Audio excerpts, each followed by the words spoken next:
I was thinking about studying this degree, it was just like, I wish someone had like a realistic thing. Like the only videos I could find were videos that the university had made, and of course everyone in that video was going to be like, this is the best degree ever, I love it, and like not actually tell you what the heck it's about. So I'm aiming to not do that and actually give context to what this degree, interior architecture, is. Interior architecture. I should get some definitions that my lecturer gave us. So interior design, I'm just going to say the meaning that they say and then kind of put it in my own words. So interior design is the interdisciplinary practice that is concerned with the creation of a range of environments that articulate identity and atmosphere through the manipulation of spatial volume, placement of specific elements and furniture, and treatment of surfaces. So it's a space that is retained in its original structural state and the new interior is installed within it. So this is mainly like retail, exhibition, house, domestic. So interior design, I think, is more, it's a bit beyond the finishing touches, because that is more interior decorator. So it's like, I would think it's more like cabinetry, tile finishes, wood, floor, varnish, colors, finishes, like stuff that's kind of already there and you're working within the space. So it's not like you're starting from scratch building this entire place. It's like you're working with what's already existing. Yeah. Interior architecture, which is what I am studying. This says it's remodeling of existing buildings and attitudes towards existing spaces and structures. Buildings reuse and organizational principles. Deals with complex structural, environmental, and servicing problems. So mainly it says for museums, galleries, public use offices, commercial and domestic. So like housing, retail, kind of that thing. Bit of everything. So this could literally be like you're putting in a new staircase, and so you're still adding these like big structures that are gonna change the space, and it's just that kind of like one step further than interior design. And yeah, a lot more mathematical. You're probably definitely making it up in a software or drawing it out with like specific measurements.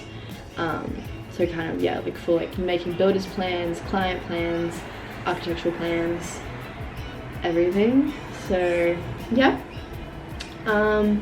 Interior decoration is the art of decorating as surface pattern, ornament, furniture, soft finishes, lightings, and material minor structural changes to the original, mainly found in like hotel rooms, domestic interiors like houses, or restaurants. So that could literally just be like doing maybe like the tables and redoing the couch material, or you know, just like the very finishing touches.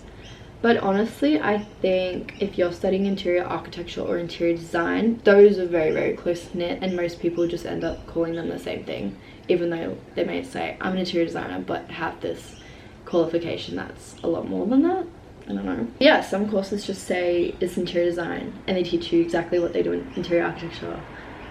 But other courses will teach you more like interior decorating if they say it's interior design. So it does get, I feel, a little bit confusing. This week, I'm in my second week of semester 1.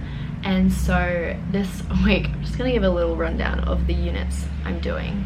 So I'm doing one called Color and Light. This actually took me so long the other day to make. We're focusing on color theory this week, which is honestly, like, it sounds so fucking babyish, but it's interesting and it's really, really essential for interior architecture. Obviously, we just had to paint our own swatches using gouache, and cut them out and make like grid columns so that we know kind of what matches with what, and to just get an idea of what that even means. We had to go around the campus and take photos of something that has like either texture, repetition, foreground, background, just like a focused photo that we're going to be drawing and to use as experiments for figuring out lighting and spaces and things like that. So I took this photo of just like a stairwell, and it's good because it's got use of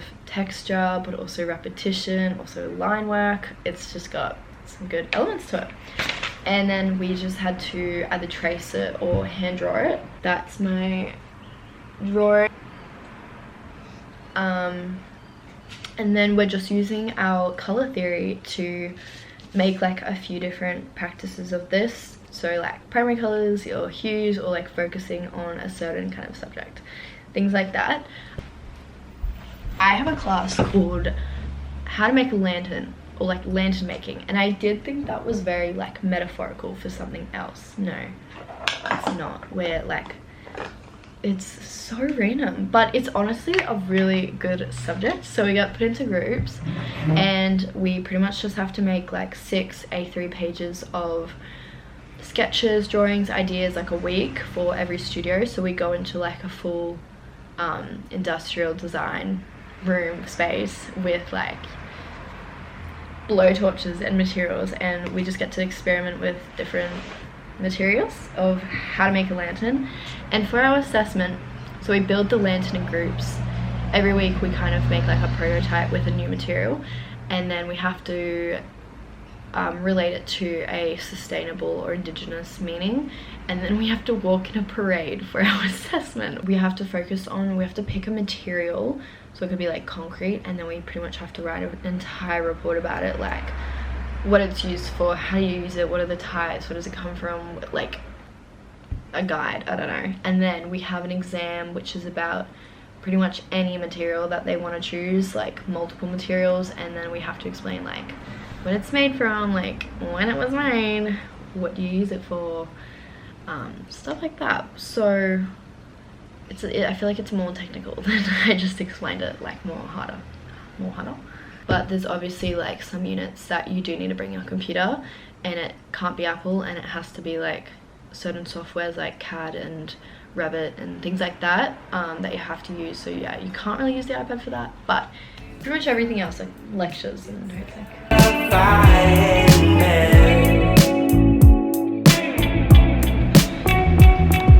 You always let me know, you always let me go my way.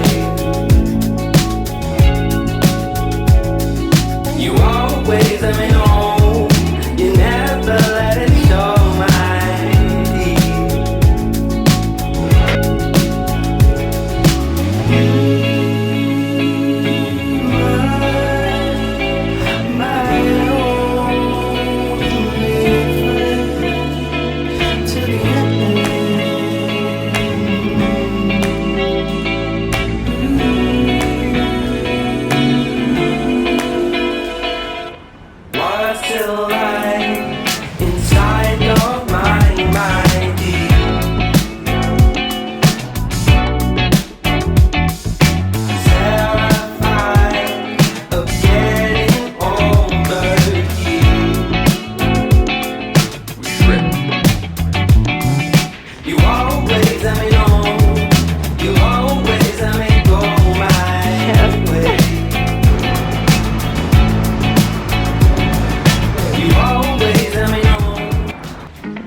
We're actually up to, I've got to put on my driving headband.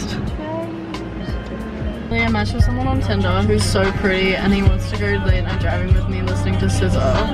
You gotta show me this guy. I know what he's gonna look like. He's gonna be, this man is going to be pale, brunette, with a try-hard moustache, and she's gonna say he's 6'10", and he's gonna be lanky. Show us, Sasha. Yeah, I fucking know. I fucking told you. Is that not like, wait. This is so hard. Is this not? Lily's driving and I'm terrified. I'm terrified.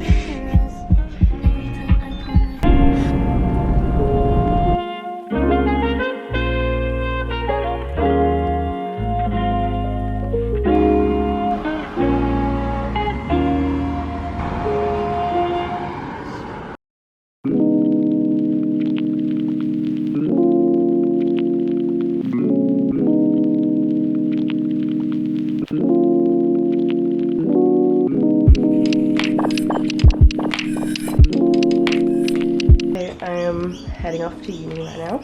So, cargo pants, Nikes, and like a crop top kind of things. I'm gonna aim to create more of these types of videos and hopefully film a bit more in depth of the social life. I kind of just forgot to film this week, to be honest, other than when I was doing the work.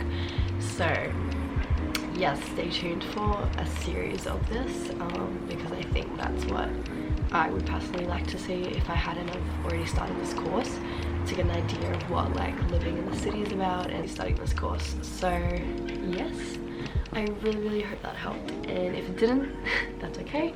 Let me know if you have any other questions, because I will be 1,000,000% making more of these videos, so can definitely answer absolutely anything else that there is to ask. Yeah, thank you and have a great day, great week, great life. Okay, bye.